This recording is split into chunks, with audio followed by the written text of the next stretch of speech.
massage should be learned from the teacher to the student with his presence. So I would recommend to ask your Tantra massage therapist, does he or she do any spiritual work? It means, does she meditate? Does she do yoga? Is she really involved in the Tantra world? First of all, Tantra massage is not to be misunderstood for some erotic massage that offers happy ending. From Tantra massage became very good business for a lot of people. Let's bring the soul of Tantra massage back.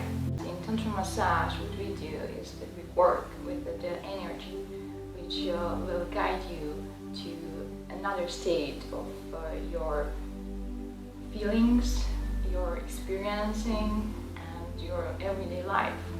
It has amazing healing power, and it can gives you change in your life.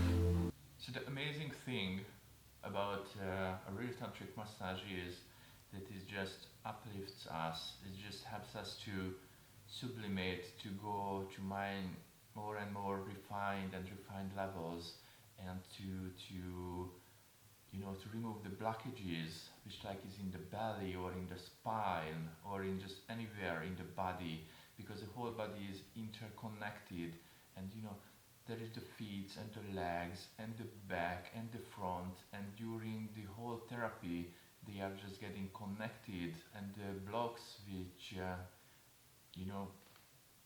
stops the energy to flow getting to be removed, and by this removal the nice pleasures in the body can go uplifted, more sublimed and transmuted, and just without getting the freedom from the grip of the sexuality, the grip of the feeling that you need to ejaculate and lose all the energies. You can have many orgasms during tantric massage if you are unblocked, and it is just bringing up all the energy to a higher and much more refined level, and give you harmony and peace and fulfillment.